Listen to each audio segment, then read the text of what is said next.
तार वेंकटाचल महात्म्य, पद्म पुराण और श्रीमद् भागवत पुराण में मिलता है।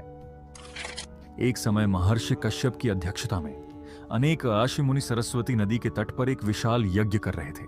यह यज्ञ पूरे संसार के कल्याण के लिए आयोजित किया गया था। यज्ञ के दौरान ऋषियों के मन में एक महत्वपूर्ण सवाल उठा। ऋषियों ने विचार किया, त्रिदेवों यानी ब्रह्मा, विष्णु और महेश में से वह कौन है जो तीनों गुणों से परे है? इस यज्ञ का फल किस देवता को अर्पित किया जाना चाहिए जो सबसे अधिक सात्विक हो और भक्तों की प्रार्थनाओं को सबसे जल्दी स्वीकार करता हो? इस कठिन प्रश्न का उत्तर खोजने के लिए सप्तर्षियों ने महर्षि भृगु को चुना। भृगु मुनि अत्यंत विद्वान और ब्रह्मज्ञानी थे, लेकिन उनका स्वभाव थोड़ा क्रोधी भी माना जाता था। कहा जाता है कि उनके पैर के तलवे में एक अतिरिक्त नेत्र था जिसे उनके ज्ञान के अहंकार का प्रतीक माना जाता है। ऋषियों के आदेश पर भृगु मुनि ने तीनों लोकों में जाकर त्रिदेवों की परीक्षा लेने का निर्णय लिया। सबसे पहले भृगु मुनि पहुंचे सत्यलोक, अपने पिता और सृष्टि के रचयिता भगवान ब्रह्मा के पास। भगवान ब्रह्मा वेदों की चर्चा में लीन थे।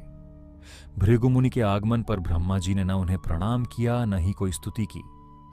भृगु मुनि कुछ बोले नहीं, पर उनकी आंखों में क्रोध स्पष्ट झलक रहा था। वे समझ गए कि यहां रजोगुण का प्रभाव अभी भी शेष है। इसके बाद भृगु मुनि पहुंचे कैलाश पर्वत, भगवान शिव की परीक्षा लेने। उस समय भगवान शिव देवी पार्वती के साथ एकांत में संवाद कर रहे थे। अचानक वहां विघ्न पड़ा।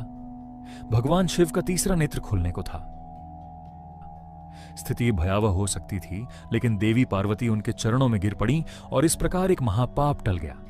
अंततः भृगु मुनि पहुंचे वैकुंठ धाम, जहां शांति स्वयं श्वास लेती है। वहां न अहंकार था न क्रोध, केवल सात्विक ऊर्जा का विस्तार था। शेषनाग की शैया पर भगवान विष्णु योग निद्रा में विश्राम कर रहे थे और देवी लक्ष्मी प्रेम पूर्वक उनके चरण दबा रही थी। भृगु मुनि के आगमन पर भी भगवान विष्णु ने कोई प्रतिक्रिया नहीं दी। यह उनकी लीला थी। किंतु ब्रह्मा और शिव से मिले अनुभवों ने भृगु मुनि के भीतर पहले ही क्रोध भर दिया था।